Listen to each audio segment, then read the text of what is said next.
The wind came off the plain like a thing that had learned to be cruel, rubbing itself against the fences and the faces that still faced it. It pulled at the loose boards of the town, sifted down the dirt streets, found the line of horsehair and good intentions and wore them thin. People moved about in careful patterns, like a flock that had been taught to keep its distance from whatever could not be controlled. They crossed themselves when they passed the cage by the square and kept their children close. The cage was iron and old and sat on the wagon like a monstrance for shame.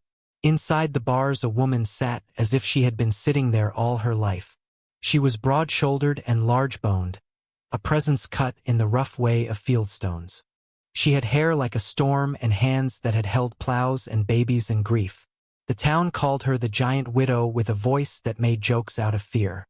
They said she had been married to a man who wanted her to shrink, who wanted small voices and small rooms. They said she would take what she wanted if given half a chance. They said worse things that made them feel safer to say them. They came to the square at noon to see her, as they would watch a bad wound. They spat polite words from the safety of the sidewalk, and they left the children with stern faces and the little coins that fed the chain on which she sat. They fed her through the bars the way one might feed a wild dog, with scraps and the kind of pity that stiffened into contempt.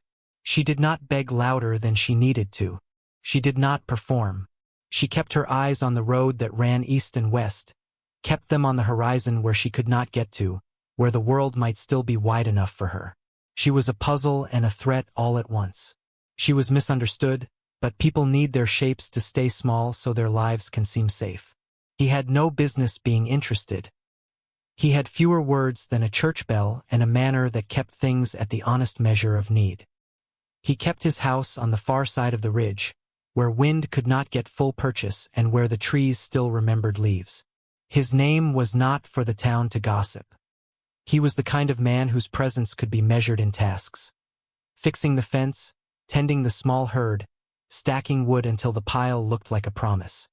He had been alone for years, and his alone was a place that had made a man of him slowly, like a creek wearing a stone. There were 2 reasons he left the windows open in the summer and shut them tight in the winter.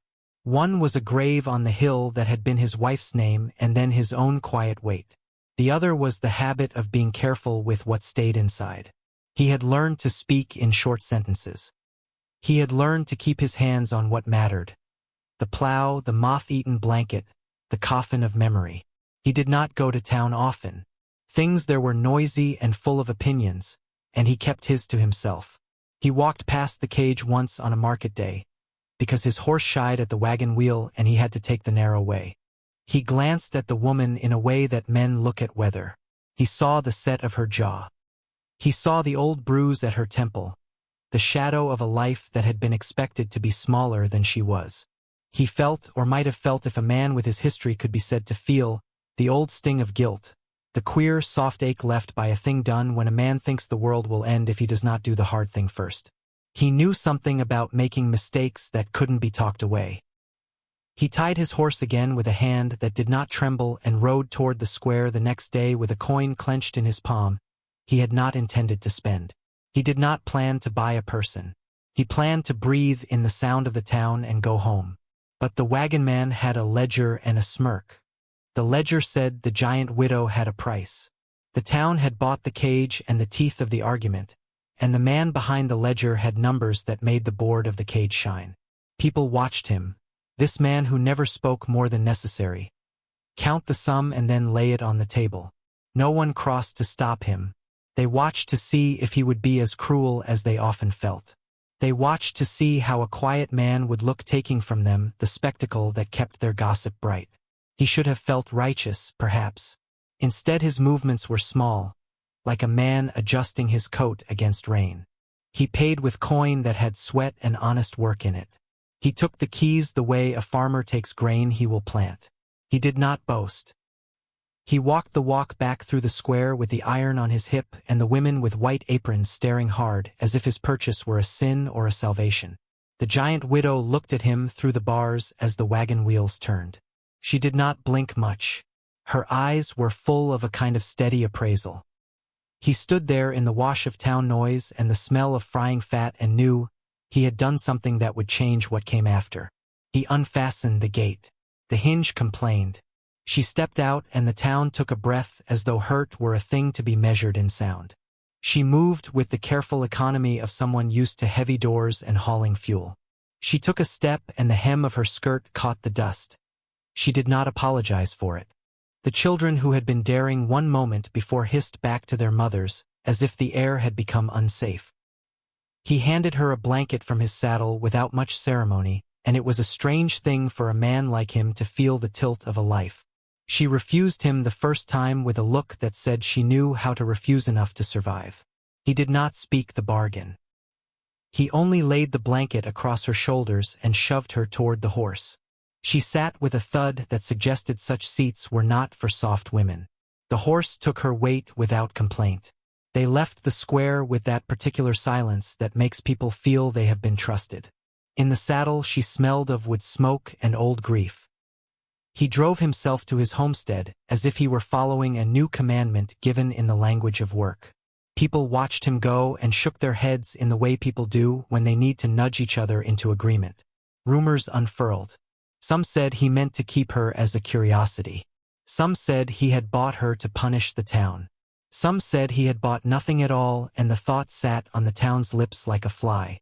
He did not answer the talk. He did not have to. The facts rode ahead of him like the cloud of dust. He made a bed in a spare room he had never opened in years, one that smelled of cedar and rain, of a life that stopped at a certain point and then continued. He placed a cup and a tin plate by the stove. He set a small stack of bread wrapped in cloth on the table. He did not light the lamps. The room kept close. She sat with her hands in her lap and watched him more than she watched anything else. They were both careful with the first hours. He was used to his own routine, and she accommodated to it the way a traveler fits into a coach's creak. At night, the wind pressed its face to the windows and made the house sound like a thing alive with old pains. They ate in silence. He took no offense at that. He liked his food without chatter. He washed the pot with water that steamed clean and set it to dry. He went to the door and put out a light. She lay on the narrow bed and stared at the ceiling as if counting the cracks. She did not sleep the way the town expected a woman under new management to sleep.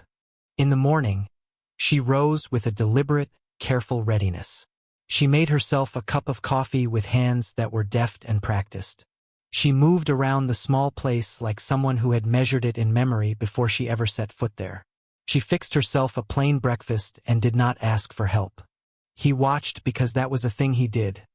He watched the world change small by small. Her voice, the first time it came, surprised him. It was lower than he had expected. It carried the scratch of a life spent making noise into silence, and finding silence did not mend. She said, "Don't make me a show." He said nothing for a long minute and then, in the way men like him can do, he moved his chair a fraction closer to the table as if narrowing a field. He had never promised to make anything for her but room. He said, "You ain't here for that." She snorted soft and hard all at once. "I been caged my whole life," she said. "Caged and sold. Ain't you buying me to keep me quiet?" He looked at the scar on her temple where more than one unforgiving hand had left a map. He touched it with a finger that did not tremble but was not entirely steady either. He watched the way her chin lifted. He went out to the barn and did what he always did. He fed the stock, he fixed the broken latch on the henhouse. He carried a bale of hay like a man carrying his back in a way that required no witness. The tasks made a rhythm where words could not. They made, out of the hum of work, a small truce. Days slipped by shaped by chores. He did his and she did hers. She cooked the beans while he split wood. She told him, when at last the sound came steady and not like an edge, about the husband who thought her size was a danger. She told him about the boy they had together and how the boy had run off one winter because he could not bear the milder hand that tried to shape him wrong. She told him small, flat things that leached the shine off the worst of her memories and left them like pebbles in a stream. He listened in the way he had learned to listen, with quiet attention, with a few short syllables when necessary. He learned how she folded a quilt. He learned the exact cadence of her laugh when something about crows made it brittle.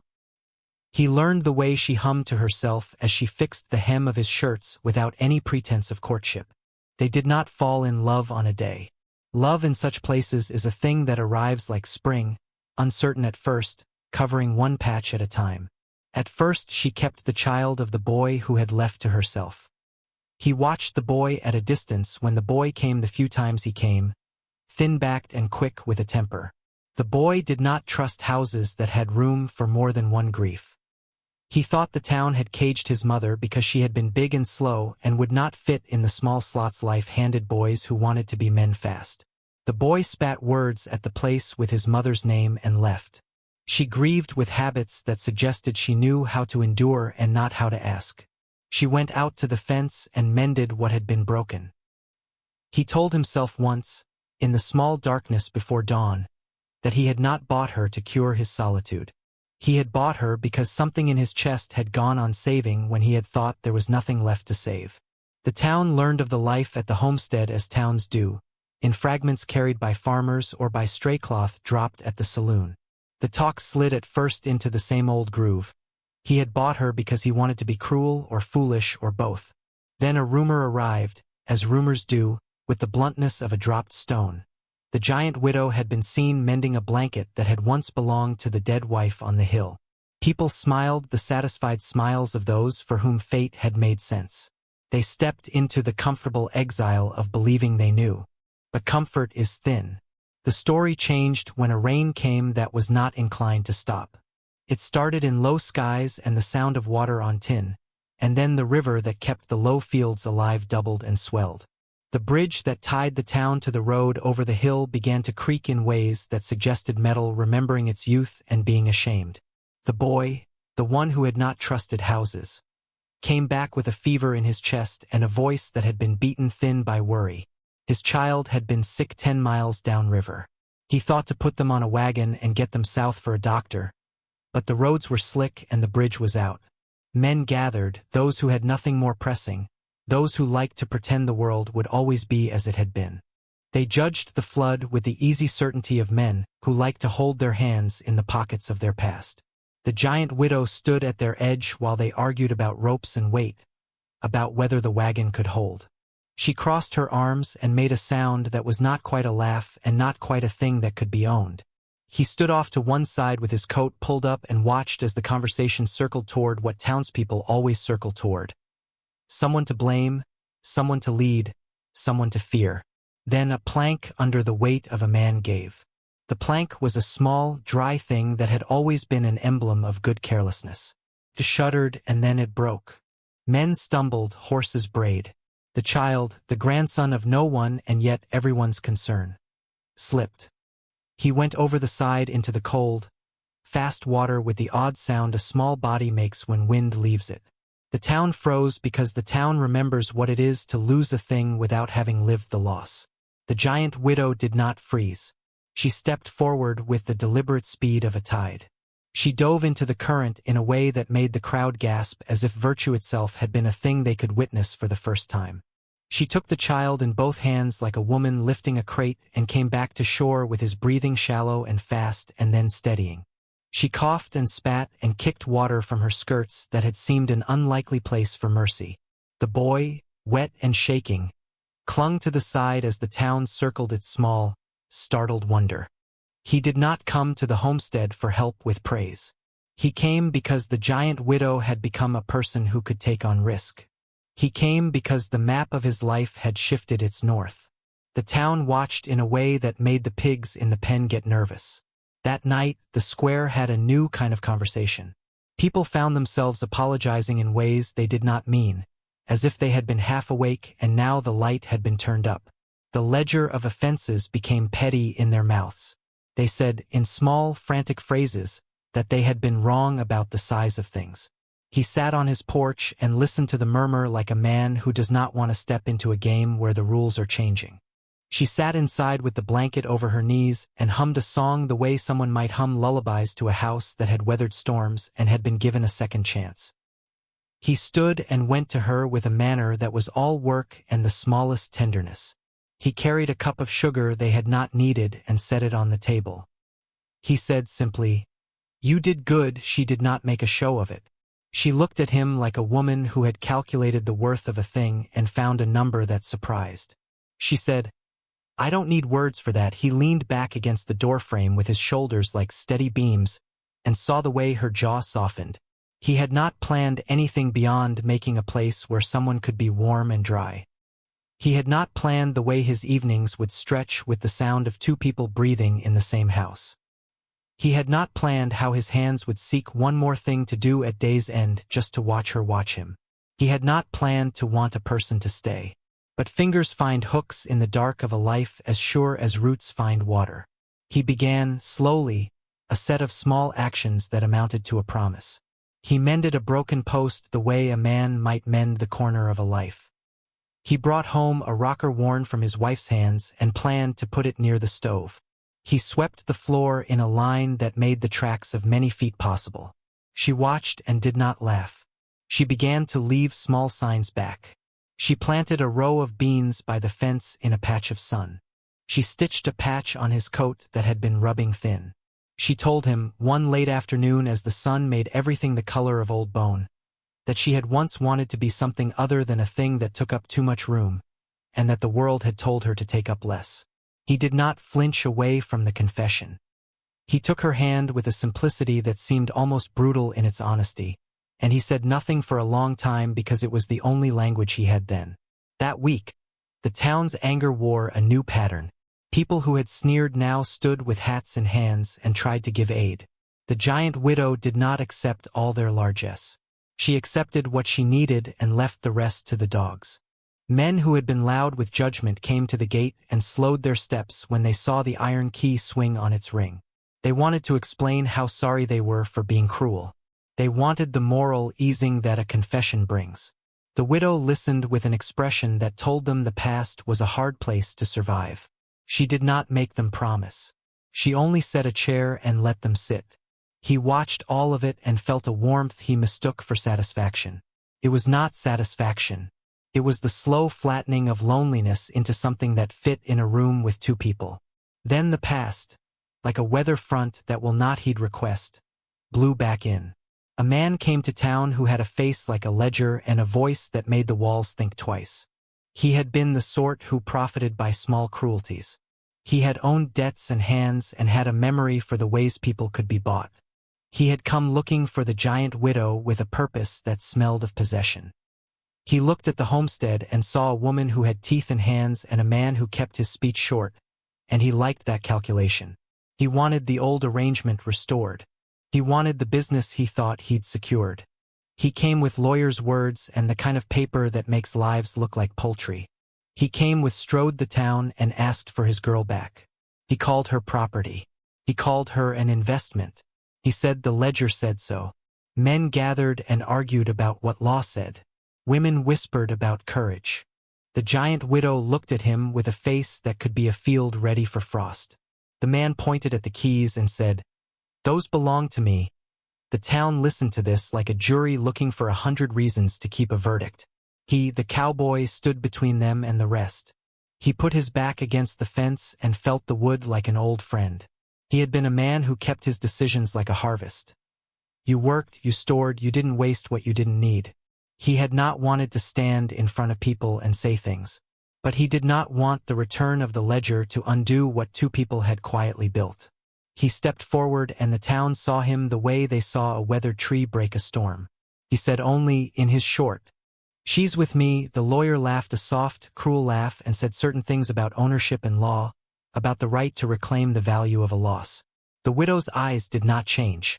She stood a little taller because her shoulders no longer had to hide under a shame that had once weighed a man. He put his hand on the iron and the little key that had been given by coin burned bright in his pocket. He did not brandish law the way others did. He offered what he had, steadiness and a place. He said, quieter than the lawyer's list and meaner than the crowd's opinion, "She's not bought. She ain't for sale." The town went very still because a man saying such a thing in public without swagger was a rare thing. The lawyer made a motion to argue. Men on the outskirts shifted their weight. The widow stepped in front of the man who had come to claim her. She did it with the kind of calm that makes storms seem like passing weather. She looked at the cowboy and then at the town and then at the ledger holder and said, "I don't go back to cages." The words were as small and as heavy as a stone. The crowd harumphed and then split like a sea. People found their mouths full of reasons and fear and the thin thread of their comfortable prejudices. He saw an angry flare in the ledgerman's eyes that spelled danger. The ledgerman threatened legal action or worse. The town muttered about days of law and the weight of money. The widow moved her hands like someone who knew how to make fire with nothing but dry grass. The ledgerman took a step that suggested the old business of ownership could still be enforced by muscle. The widow reached for something at her hip and the town realized she wasn't unarmed, only unreckoned. The ledgerman stopped because the world shifted those degrees it only shifts when people refuse to be small. He stared at the cowboy then, as if deciding whether this man would bend. The cowboy put his hand against his chest in the way a man might press his palm to a wound to know it is there and still alive. He asked, in his small, practical voice, "You want trouble that lasts?" The ledgerman spat and left a promise to return with papers. He would return with weight. He would try the town's patience. The widow turned and walked to the man who had bought her with the few coins he had not meant to spend and said, in a voice that had the thickness of gravel and the tenderness of a hearth, "Stay." He looked at her and then looked down the road, at the gray line where town ended and the wide country waited. He thought of the grave on the hill and the years that had taught him to be careful. He thought of the nights when the house was too quiet and the air felt like a wound. He thought of the way her hand matched the calluses of his own work. The words left him before he cut them in the way he usually cut things. He rose, steady as a beam, and asked, "Marry me?" The sentence fell into the space between them like a small, unexpected gift. She blinked. The town inhaled and held. She answered not with a yes that glittered nor a no that slammed. She answered with a look that took the shape of a life considering the improbable. Then, in the time it takes for a man to set a cup on a table, she moved close enough to touch his sleeve and said, softly, "I'll stay." The ledgerman came back on a morning when the sky was hard and white, the prairie frozen in a thin glaze that made walking sound like careful negotiation. He rode one horse and walked 2 pages behind him, the kind of men who measured a life by ink and seal. Word traveled ahead of him, slow as thawing clay. He came first to the blacksmith, then the mercantile, then to the church steps where the women who had once shoved coins through the railings to look at the giant widow now stood with their arms folded. He did not bother with the fields or the road that led to the homestead. He wanted the town.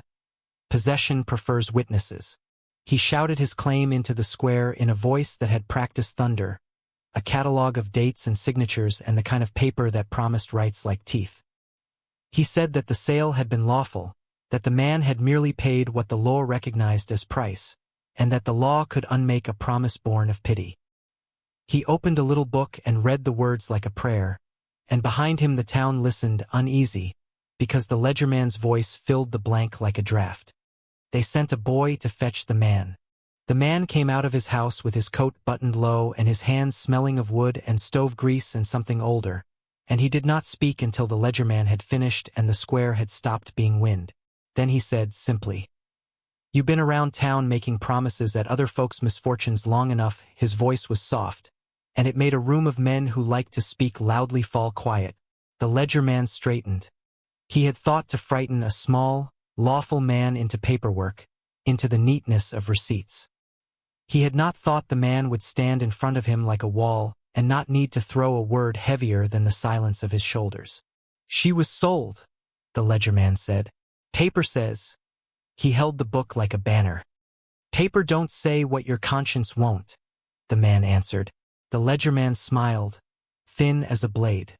"Conscience isn't written down, no," the man said.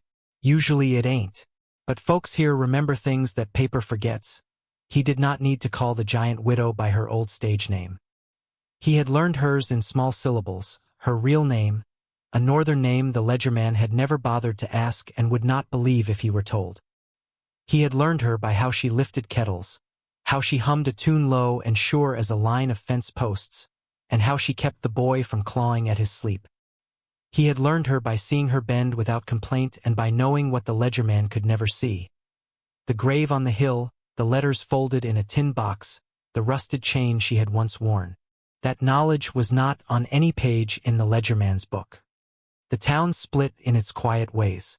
Some held to the ledgerman's words. A sale was a sale. A man had paid for a thing and the law would straighten it. Others remembered the cage, the mocking, the child who had cried when the crowd laughed. They had given their coins in a mood of hunger that now tasted different. People who had laughed now looked at their hands as if they might still bear dust from the camp. The blacksmith came forward and said he had seen the ledgerman take the widow's wages from her when the exhibition was packed and the night was thick. The churchwarden, a man with eyes that watched sidewalks more closely than sermons, said the ledgerman had threatened to pull the widow back on display if anyone spoke. He would take her back to the road, the churchwarden said. He would show her off again. That statement landed like cold iron. There were women who pushed through the crowd then and put their hands on the man's arm. A woman who had once pulled at the railing to see called out, "Not if we can help it." The ledgerman's eyes narrowed. He had expected the weight of paper to quiet human tenderness. He had not expected it to stir itself like a sleeping thing. He slammed the book shut. "You'll have to go to law," he said. "You'll have to post bond. You live on a claim that I can bring down like a hammer." His words were promises of storms. He looked at the giant widow and his face held the small, familiar greed it had always worn. "I can return," he said. "With warrants, with a marshal. I will return and see how many of you stand between me and what's mine." "You won't," said the man. He did not raise his voice. He did not need to. He had the habit of saying what was needed and stopping. People of the town heard that habit and it steadied them. A slow murmur rose. "He saved the child's life," someone said. "Aye," said another. "And he took the cage key from your pocket beds and threw it away." It was not a definitive victory. The ledgerman's counsel was in the next county and papers can summon men who will wear the law like armor. The ledgerman could leave and return. But for that day he left, muttering about a system, about shillings and dues. He rode out with his little book closed and bitterness clenched in his jaw. He promised to come back with law. And because words sometimes carry more threat than they can legally bear, the town felt their mouths taste of iron. The man watched the ledgerman ride off. He watched the dust fall back into the wheel ruts and the sound of the horses die. He did not gloat. He did not need to. He turned instead toward the homestead. The giant widow followed with a slow certainty. She carried the child in her arms like a thing that had become bedrock. Her shoulders were broad and set. Her face was steady. She had in her chest an animal caution now tempered by the knowledge that some men stood with her. When they reached the porch, the boy, her son, met them with a look that had learned its own kind of fear and hope. He had come back in the wind to see whether their home would be the one that remained. He had seen the ledgerman and had crossed his hands like a man who had made enemies of his own heart. He did not shout. He walked up the steps and put his fingers on the wooden rail the way you check a door for fit. The man said nothing. He took off his hat and put it on the railing so it would not be lost in the wind. That night they sat around the stove and the room smelled of stew and the dry wood of seasons. The giant widow hummed as she spooned. Her voice was lower than it had been in the cage. Its register had deepened like river water that had found a channel. The boy slept with his cheeks flushed from the night's fear. The man watched them both with a look that had the rare longitude of contentment folded into it. He had proposed, the ledgerman's threats like a cliff on the horizon. And she had said, "I'll stay." The phrase had weighed differently than a contract. It had been an offer of shelter as much as acceptance. It wasn't the law. It was the making of a hearth. It set them differently than the ledgerman's parchment ever could. Days passed like the slow roll of winter. The ledgerman's promise hung in the air, but the homestead found its measured rhythms. The giant widow tending the kitchen and mending, the man fixing fence and hauling water, the boy sweeping his own room and learning to milk a cow with hands that began to grow sure. They went to market sometimes together, and they sat sometimes on the porch without speaking, letting the sound of the land fill the spaces between them. The town's opinion continued to wobble. Men who had once thrown coins now brought trouble with them, like a coat with a hole. They said that, legally, property must be protected. Women who had watched in shame brought over knitted socks and a loaf. And when the giant widow opened her hands to accept, she did not kneel. She accepted with dignity. She accepted like one who had been given water after a parched stretch and knew how to take it without shaming the giver. The ledgerman did not write immediately. He made a trip to the county seat and then another. He made inquiries and hired a young attorney who smelled of new books and the certainty of formal words. The man knew that law often favors the letter over the life, that a good seal and a firm signature can make monstrous things of what is human. He also knew that the town had memory and testimony, and so he did what he knew. He gathered witnesses as quietly as a farmer gathers seeds. He walked to the blacksmith's shop and asked the blacksmith if he remembered the way the ledgerman had kept watch during the exhibitions, the way coins had disappeared and the widow's portion had been meager. The blacksmith nodded. He asked the preacher if she had ever made a plea at the door when the ledgerman had threatened the widow's options, and the preacher's eyes went flat with the recall of the asking. The man asked the people the ledgerman had once bullied for spare change if they remembered how the widow had looked when the coins were passed. They said they did. They said things that had no paper but bent the truth nonetheless. The ledgerman had used people's smallness to make his trade. They rehearsed the story like a prayer. They set dates into order. They wrote statements with shaky hands. It was not a neat thing. It was messy and human, full of omissions and memory and the way truth folds into the body. The man took these statements to a magistrate in the next town, and the magistrate listened with a face like a stone that can learn to be kind. The law, which favors signatures and seals, nonetheless has to favor evident harm and the pattern of cruelty if the proof leans that way. The magistrate, who remembered the ledgerman's name from other dealings, frowned. "I'll take it under advisement," he said. "Bring what you have." That was the law's way of putting a sentry on a gate. The ledgerman bristled and saw in it the delay he could use to sharpen his edges. He came down from his high seats and made threats in the press room of the county. But there are few kindled flames that burn paper and hold beneath the sky for long. In the meantime, the town changed in quieter ways. The women who had once tossed breadcrumbs at the cage began to bring flour and sugar to the homestead, and one by one they found themselves lingering, bringing gossip thinly veiled as concern. They swept the porch and straightened the rocker that had been carved by the man's late wife. Now it had two names on its worn place. The man and the giant widow sat in it sometimes, and their combined weight creaked the wood in an ordinary music. The boy learned to read at the kitchen table, letters sounding like birds. He grew into the lilt of small hope. The child, the grandson, learned to walk nearer to the hearth, to reach for a tin cup and be given water without being scolded for being clumsy. He laughed sometimes, and the sound was a bright thing that broke the homestead so it could be mended. The ledgerman returned at the edge of spring with papers and a marshal and a look that said the law would take its due. He came on an afternoon when the sky threatened rain and when the thought of storm made people more brittle. He stood on the yard and read from his stack.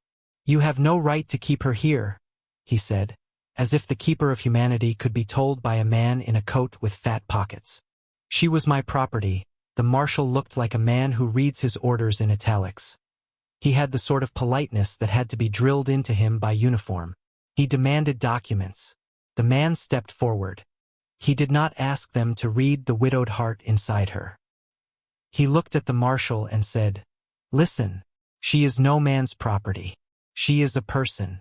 She is wanted by this family. We will show you that there was no fair sale."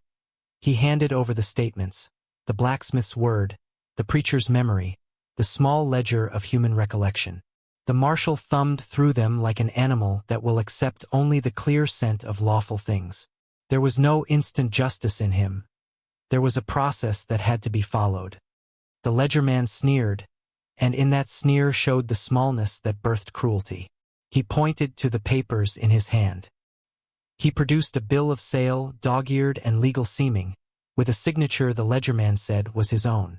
The manner of legal things had an answer for every human tenderness if you knew how to bend the edge of law to your favor.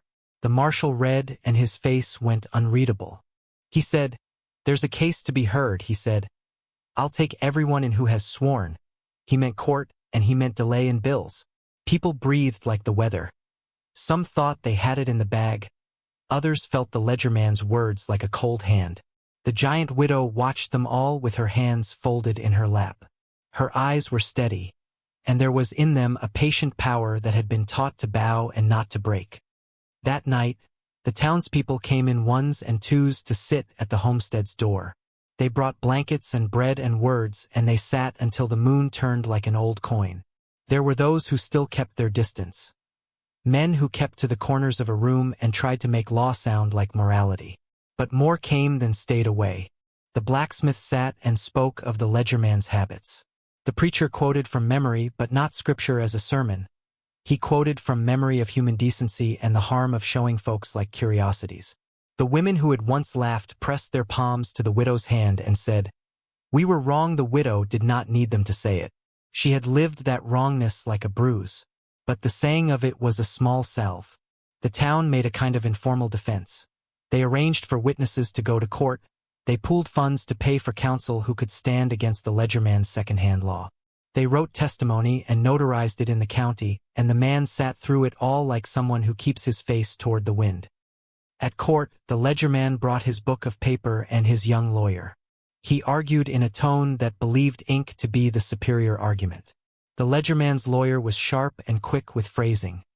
He spoke as if sentences could build walls. The man's advocate was quieter. She had a way of setting the human inside the facts, of telling judges what a life looked like when stripped of its dignity. She read the blacksmith's notes and the preacher's recall. She read the townspeople's statements and the child's story of being pulled from the flood. She spoke of coercion and the implicit nature of a sale made in a town where poverty and spectacle are bedfellows. She spoke of the ledgerman's behavior as pattern and of the widow's helpless state the day she was sold. She did not wave a flag of moral righteousness as if it could make law pliant. She spoke the slow, particular sentences of witness. And the judge, an old man with steady hands and the kind of silence that marks those who have seen many bargains, watched. He weighed the ledgerman's paper, then he weighed the town's memory, then he called for a pause. The ledgerman argued that the court could not undo a sale made in good faith. The man's attorney argued the sale had been procured by deception, by a setting that made the widow's consent moot. The judge leaned back and said, finally, "I need to know whether the sale was compulsion or consent." He asked the widow to speak. The room, which had been filled with the low thrum of legalities, stopped breathing for a moment the way a field holds its breath before the first blade of wheat braves the cold. The giant widow stood. She had not been given stage or sound in that town for a long time, but she had been building character like a shelter in her chest. She put out her hands, and they carried the smallness of a woman who has learned how to stand. She said, in a voice that surprised even those who knew her best, "I did not choose to be a spectacle. I was taken for the coin." Her voice held no accusation like a weapon. It held only the fact. She told them about the night they locked her and the coins thrown like rain, and she told them how she had been given a bargain that was not hers to make. She told them about the man who had bought her and brought her home, and how she had found in that place the first thing like safety. The boy sat in the back and listened like a man at a naming. The man sat with his face steady and his hands pressed together. The judge listened. He had in his career balanced on words like these before. He peered over his spectacles and asked the ledgerman a question that asked him to account for the spirit behind the paper. The ledgerman floundered a little. His lawyers muttered. The judge consulted with a clerk and then announced a decision that bent like a reed. The sale would be reversed on grounds that the widow had been coerced and improperly exhibited, and a restitution made to the ledgerman for what the court considered a transaction mistakenly entered. He set a small fine because the law moves in measured things. It was not a complete victory. The ledgerman would bear the blow of loss and the town would be left with the price of its choices. But it was enough to mark the ledgerman down as diminished in power. He was escorted from the county with his files and he breathed lawsuits for a season. But the court's ruling was clear enough to close the ledgerman's immediate argument. He left and his small voice receded like a distant clock. After the ruling, the town visited the homestead with a different step. They brought with them not only bread but tasks. They offered to repair the fence, to help with the harvest, to mend roofs. People who had once looked at the giant widow's body as spectacle now looked at it as they would look at a neighbor who had weathered a long illness. The man's late wife's rocker became a shared place of telling. The widow learned the names of the people who came, how they liked their bread, how they kept their children away from frost. She measured the measure of it, and she gave back in labor and in good humor and in that quiet, unshowy laughter that the homestead had learned to rely on. Sometimes she sang. It was not performance. It was the human instrument of relief. The boy, who had been hardened by the idea of being used and by his father's absence, learned to trust small things. He let his son run in the yard, rough and bright, and he let the child climb into the giant widow's lap without shrinking at its weight. The men of the town who had once stood by to watch now stood by to defend and to repair. The ledgerman's threats of litigation were not entirely gone. He wrote letters that smelled of threat and ink, but they grew fewer. His envelope opened like a mouth and showed less bite. The court had taken his highest tooth. The town had not forgotten, but it had been changed in ways small and strong. The ledgerman's wagon was seen less in the lanes. He set up in another county where people had not yet learned his habits, and he replaced the old habit of spectacle with new customers who had not yet had time to remember. People shook their heads and said, "He'll have his day," meaning that the ledgerman would always find some place to practice his brand of profit. But the homestead was now a place where the giant widow's feet made one line of purpose and where paper had less purchase than the honest keeping of neighbors. Time did its steady work. Spring came in truly then, the first wide green of shoots and the knock of rain on tin. The child learned to run and fell and learned to get up without fear because there were hands to help. The boy married, in a small ceremony on the porch with the preacher from the next town presiding. His voice a quietly official thing that made promises sound like a small bloom opening. The giant widow and the man stood beside him, and the man took the widow's hand and squeezed it quietly. They had not been a couple made by fireworks or dramatic confessions. They had been a pair made by long days and mutual necessity and the careful tending of one another's small wounds. When they married, because the ledgerman's paper no longer held sway and common sense had edged out old cruelty, they did it with tasseled shawls and a cake that the town had pooled to pay for. The preacher read the vows in a voice that did not pretend this was not a second marriage for each. There were tears, but they were the soft sort that cleansed rather than drowned. The giant widow stood tall in her new dress, which the women of the town had made wider to fit her broad shoulders, and she laughed once, and it was a bell that sounded like a house being blessed. Years folded into the shape of a settled life. The homestead's fence held the seasons and the barns filled with the lean wealth of honest labor. The man's hands gained more lines but also steadiness. He did not speak much, but his voice had a place, and when he said something it carried weight. The giant widow's laugh came easily now. She taught the child's hands to hold a spade and the boy to read out loud from a book with a cracked spine. They buried the ledgerman in gossip and the occasional sighting far away. He booted in a distant county, and the town took his absence as proof that cruelty can find other pastures, but that it does not always prosper long where people remember. On a late autumn evening, years passed but not enough to make them strangers to the loss that had once been on the hill, the man walked to the grave of his late wife. He carried a small bouquet of asters, the kind that keep their color into the frost. He laid them gently on the stone and said softly, "We did what we could." He did not say more. He turned and the giant widow came to stand near him, her hand finding his without words. They stood there, two shapes against the lowing sky, and the boy and his family were home at the house, voices drifting like sparrows. The ledgerman's threat was a memory like a bruise. It had faded but taught a carefulness. The homestead stood with its door open, the hearth warm as a promise kept. The giant widow had found a place where she was neither object nor exhibition but a woman whose work mattered, whole and human and free. Sometimes in the still of the night, when the wind came down from the hills and the stars were bright and uncompromising, the giant widow would sit by the window and watch the land. She would recall the cage as one remembers a dream that hurt, and she would touch the rings on her fingers and feel the small, daily proof of survival.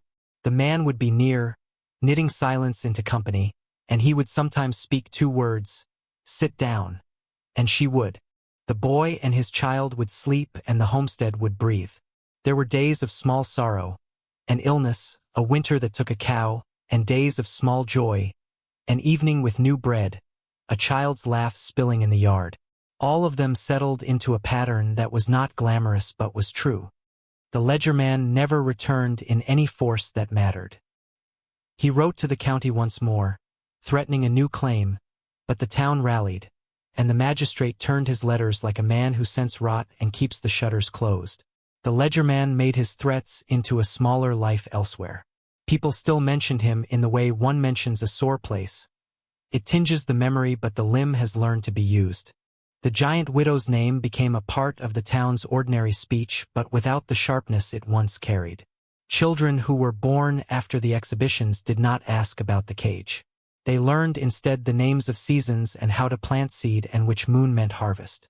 The homestead became a place people went when they wanted a warm hand and a good word, and it was known too for the quiet dignity with which it offered both. In the last of these years, the man and the giant widow sat on their porch at dusk with a single lantern smoldering like the last ember of an old tree. They watched the boy's boy, or their grandson, run between them, making a game of shadows and light.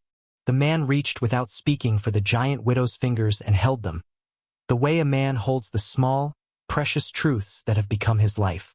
She looked at him and the house and the land and then back at the child, and she said quietly, "We have kept each other." It was not an epitaph. It was a declaration of work done and of lives mended. He nodded. He had never been a man of many words, but he had always been a man whose acts resonated like a bell. She leaned her head a little against his shoulder, and for a moment each of them felt as if the weight of all the harsh seasons had been balanced by this small rest. They grew older in the way that people who have loved do, more gentle in their reprimands, more certain of what matters. The town remembered the ledgerman when they swept the porch. They remembered the cage when they told stories to their children about how cheap cruelty can be. They taught their young ones to look a little longer at the person in front of them and to be wary of spectacles that profit from pain. The homestead kept its door open, and those who came were offered a seat without questions. The giant widow tended the small garden where she grew beans and asters, and now and then would plant a strip of bright marigolds because she liked the way they stood like small fires by the path. The man broke the soil, and the boy hauled water, and the grandson planted seeds, and there was the sound of a life that had been reclaimed. When the ledgerman finally died, somewhere with no town to watch him, there was a low conversation in a distant place, and then the news came like an old winter storm, expected, unpitied. The town noted it and returned to its chores. They had, in defeating him, learned a different habit. Not triumph, but repair. They went on making things, and the homestead went on living, counting the days by meals and harvests and children's birthdays. The giant widow's hands grew lined, but they continued to sustain what needed sustaining. The man died some winters after her, quietly, in the night with his hand in hers, his last breath as soft as a door closing. They buried him on the hill beside the wife who had once been the only company in his grief. The giant widow stood and watched the grave fall and then turned to the house. She lived on. She became the keeper of the place. She told the boy things that had once been locked in the chest, and she taught the grandson how to plow straight furrows and to be gentle with a horse's flank. There were days when the ache of loss was a room she walked through with steady feet. There were days when the ledgerman's shadow felt distant and pointless. She planted asters on the man's grave and set a small wooden rocker at the foot of it that would creak in the wind like a memory of two lives. People who had once watched with a coin came sometimes to sit with her and tell her things. She accepted their company with the same quiet dignity she had cultivated all along. She allowed herself to be called ma'am by the boy's wife, a small honor she had not known she wanted until it came. At the end of her life, she sat on the porch and looked out across the land that had once been indifferent and then accommodating and then a kind of family. She felt contentment settle into her bones as the kind of harvest one only understands in the cooling of day. She had been shown as a wonder and then freed and then loved. She had found a home where silence had become a language of its own and where hands had learned to say stay in small ways. She had been bought, and then she had been saved, and then she had saved others in return. The boy's son, now grown and steady, came to take her hand, and they walked to the hill where the man lay, and they spoke with him like neighbors. When she died it was as she had lived, without spectacle and with dignity. The town came to the service without a carnival in their eyes. They remembered the ledgerman in the quiet that counts. A warning, a lesson. They remembered the man who had purchased the widow and in doing so had purchased his own redemption. They remembered the boy who had learned to be a father. They remembered the child who had been rescued and who grew tenacious and bright. They placed a small stone at the foot of the man's grave and carved no great epitaph, only a simple line that spoke of work and shelter. The rocker on the porch creaked on its own in the wind, like an old lullaby. The house stood with its windows lighted and its door unlocked, which is a kind of sentence about trust. From dust and silence grew a home. From closed hearts, a family. There was no trumpet at the end, no splendid parade. There was instead the steady march of days that had been redeemed by ordinary acts. The ledgerman's pages blew in a far-off wind and turned yellow and then white. They were filed in a drawer where they could be looked at but could not remake the living. The porch light stayed on for those who needed its comfort. The stove warmed meals for hungry hands, and the giant widow's name passed into the town as an emblem of survival and of the simple courage of being seen. We'll see you again, where silence means home.